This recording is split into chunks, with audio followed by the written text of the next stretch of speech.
This is what I think is the best budget-friendly all-around hand coffee grinder.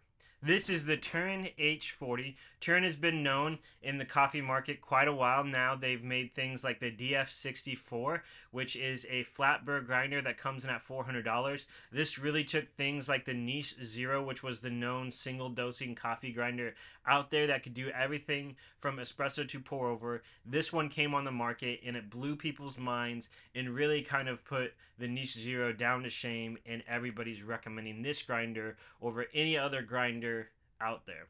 This is the Turn H40, and this is their take on a hand grinder. And honestly, I think this is one of the most overlooked. This is what I think is one of the most overlooked hand grinders on the market today. I've owned a lot of different hand grinders, from the Comandante C40, the Kinu M47, a lot of Espresso ones, and my favorite out of all of them, which is the Air Grind by Knock. The reason why I think this is so intriguing is because they did a lot of great things here, and they did it in a price point of $69 for a hand grinder that operates incredibly well. One of my favorite things in about hand grinders that you would one of my favorite features to have on a hand grinder is the simplicity of screwing on the bottom catch cup. This ensures that it doesn't fall off while grinding, and the threads on this are not the greatest and not as smooth as some of the other ones out on the market, but it gets the job done super well, especially at the price point. It has adjustments on the outside of it with some indicators on how coarse and how fine you are that you simply adjust with your hand. On the top, it's super easy, super user-friendly to do. It has a wooden accent on the top here, and you simply just put that in, and it has magnet, so nothing's going to bounce out, and you got yourself a nice little hand grinder. Just to give you a little perspective on how it sounds when it hand grinds, I'm going to load some beans in there, and I think I got this on a pretty espresso-based setting here, but here's what it sounds like.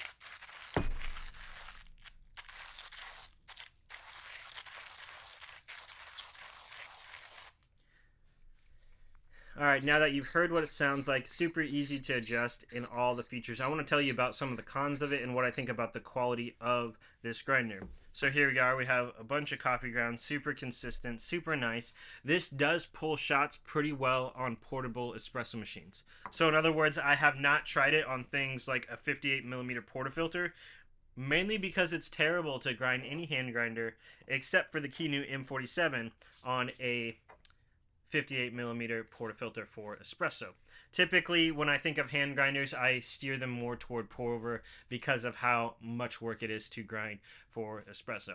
However, I have used this thing with the Espresso espresso machine with different flares, from the Flare Neo Flex to the Flare Pro 2, as well as the Pico Presso. I've used this with all of it, and it does a very, very good job, and it gives you enough tweaking in between the settings in order to get a good enough shot when it comes to pulling them. There is, however, one big con with this. That is, which I've had on a few other grinders, mind you, is the bottom part of this catch cup completely fell off, and it left grinds all over everywhere.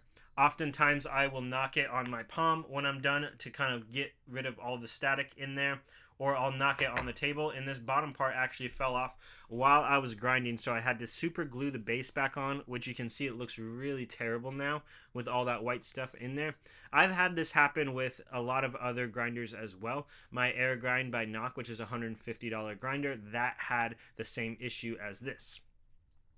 With all the grinders that I use, there's a lot of question on what you should and should not get. There's a lot of factors into it based off of how does it adjust, what's the catch cup like, is it better, how is it for pour over, how is it for espresso, and this is where a lot of things come into play for this one, and this one is good at everything. It's good at everything, but it's not great at everything. I wouldn't steer this over the Commandant for pour over, or even the Espressos for pour over. I would not steer this over the Air Grind by Knock, which is my favorite one for espresso. I would not steer this over either one of those.